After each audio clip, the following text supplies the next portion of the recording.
اعوذ باللہ من الشیطان الرجیم بسم اللہ الرحمن الرحیم السلام علیکم ورحمۃ اللہ۔ ناظرین، میں ہوں آپ کا ہوسٹ ویس رضوی اور آپ دیکھ رہے ہیں یوٹیوب چینل خوابوں کی تعبیر بائی رضوی۔ ناظرین، آج ہم بات کرنے والے ہیں کہ خواب میں سجدہ دیکھا جائے، سجدہ کرتے ہوئے دیکھا جائے یا خود سجدہ کرتے دیکھا جائے یا کسی کو سجدہ کرتے دیکھا جائے تو اس کی تعبیر کیا ہے۔ تو ناظرین، ویڈیو کو مکمل دیکھیے گا، ویڈیو کے ساتھ مکمل جڑے رہیے گا۔ انشاءاللہ آج ہم آپ کو جو تعبیر بتانے والے ہیں بہت ہی دلچسپ اور بہت ہی علمی تعبیر ہے، لہٰذا ویڈیو کو مکمل دیکھیے گا۔ تو چلتے ہیں اپنی ویڈیو کی طرف۔ ناظرین، اگر کوئی شخص دیکھے کہ اس نے رکوع کیا اور سجدہ کیا اور اللہ تعالیٰ کے لیے نماز پڑھی تو وہ اللہ تعالیٰ کے لیے عاجزی اختیار کرے گا اور تکبر سے بری ہوگا اور اللہ تعالیٰ کے مقرر کردہ حدود اور فرائض کو قائم کرے گا، بہت زیادہ نماز پڑھے گا اور دین اور دنیا میں جس کی بھی خواہش کرے گا وہ اسے بہت جلدی ملے گی اور دشمن پر غالب آئے گا۔ اور کوئی شخص یہ دیکھے کہ اس نے اللہ تعالیٰ کے لیے سجدہ کیا تو وہ دشمن پر غالب آئے گا اور اس کی مغفرت کی جائے گی۔ اور اگر سجدہ کرنے والا گناہ گار ہے، جب اس نے سجدہ کر لیا تو گویا گناہ سے توبہ کر لیا اور اس پر شرمندگی کا اظہار کیا اور خطرہ سے محفوظ ہو گیا اور اپنی حاجت کو پا لیا اور اس کو معاف کر دیا گیا، اور جس کو معاف کر دیا گیا تو اس کو زندگی لمبی ہوگی۔ اگر کسی شخص نے دیکھا کہ اس نے اللہ تعالیٰ کے علاوہ کسی اور کے لیے سجدہ کیا ہے لیکن سجدہ کی نیت نہیں تھی تو وہ لڑائی، جنگ اور جھگڑے میں ذلیل و ناکام ہوگا، اور اگر تجارت کر رہا ہے تو اس میں اسے خسارہ ہوگا، اور اگر اس کی کوئی ضرورت ہوگی تو وہ پوری نہ ہوگی۔ اور اگر کسی بلند پہاڑ پر اس نے اللہ تعالیٰ کے لیے سجدہ کیا تو وہ کسی طاقتور آدمی پر غالب آئے گا، اور اگر وہ کسی اونچی جگہ یا دیوار پر ہو تو وہ کسی بلند آدمی کا مطیع ہوگا اور اس کو ذلیل کرے گا۔ اور نیند میں سجدہ کرنا اللہ تعالیٰ پر ایمان اور گناہ گار سے توبہ کی علامت ہے، اور بعض دفعہ خواب میں رکوع اور سجدہ کرنے پر حج پر تعبیر کی جاتی ہے، اس لیے کہ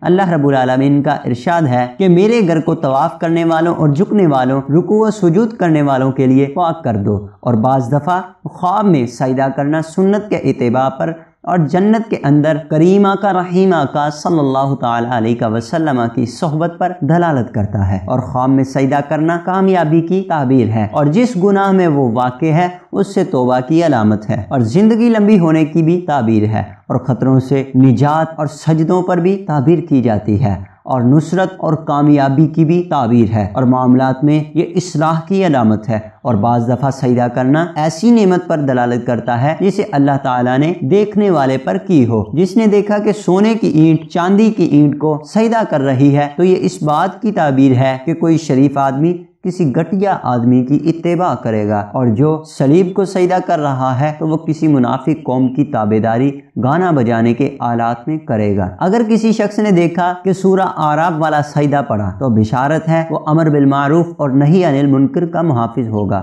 اور اس کا بلند مرتبہ ہوگا۔ اور اگر اس نے سورہ رعد والا سجدہ پڑھا تو یہ دلالت کرتا ہے سخاوت اور اطاعت اور سچی خبروں پر۔ اور اگر اس نے سورہ اسراء کا سجدہ پڑھا تو وہ اللہ کی یاد میں اور اللہ تعالیٰ کے ڈر سے بہت زیادہ روئے گا۔ اور اگر اس نے سورہ مریم والا سجدہ ادا کیا تو یہ نعمتوں اور آسودگی پر دلیل ہے، اور دنیا اور آخرت میں مرتبہ کے بلند ہونے کی بھی علامت ہے، لیکن اس کے لیے نہیں جو اس کے منصب میں اس کے بعد آئے گا، جیسے بیٹا یا کوئی اور شخص جس کی اس نے وصیت کی۔ اور اگر اس نے سورہ حج کا پہلا سجدہ پڑھا تو یہ اس کو اس کی غفلت اور سستی پر تنبیہ اور ڈراتا ہے، اور اگر اس نے سورہ حج کا دوسرا سجدہ پڑھا تو یہ اطاعت اور نیکی پر ابھارنے اور امر بالمعروف اور نہی عن المنکر کرنے پر دال ہے۔ اور اگر اس نے سورہ فرقان کا سجدہ پڑھا تو یہ نیکیوں سے بھاگنے اور گناہوں کو قبول کرنے پر دال ہے، اور جو کسی شک و شبہ میں واقع ہو تو یہ اللہ تعالیٰ پر اچھا گمان اور اچھے عقیدے کو ظاہر کرتا ہے۔ اور اگر اس نے سورہ نمل کا سجدہ کیا تو یہ ذکر میں اور اہل بدعت کے ہاں اچھی شہرت حاصل کرنے پر دال ہے، اور بادشاہوں تک بات پہنچانے اور ان کے پاس سچ بولنے اور فحش کلام کو نقل کرنے کی بھی دلالت ہے۔ اور اگر اس نے سورہ صاد کا سجدہ کیا تو یہ دلالت کرتا ہے کہ اللہ تعالیٰ کی طرف رجوع کرنے اور کسی اچھی سنت کے جاری کرنے پر، اور کسی ایسی نعمت کی تجدید پر دلالت کرتا ہے جس کا وہ شکر ادا نہیں کرتا۔ اور اگر کسی شخص نے دیکھا کہ خواب میں سورہ نجم پڑھی اور اس نے سجدہ کیا تو یہ دلالت کرتا ہے کہ گناہ سے توبہ کرنے اور گناہوں کو چھوڑنے پر۔ اور اگر کسی شخص نے دیکھا کہ وہ سورہ انشقاق پڑھ کر اس نے سورہ انشقاق کا سجدہ ادا کیا تو یہ گناہوں اور معاصی کے ارتکاب پر تنبیہ ہے۔ اور اگر اس نے سورہ اقرا بسم ربک الذی خلق سورہ علق کا سجدہ ادا کیا تو یہ توبہ پر اور گناہوں کو چھوڑنے پر اور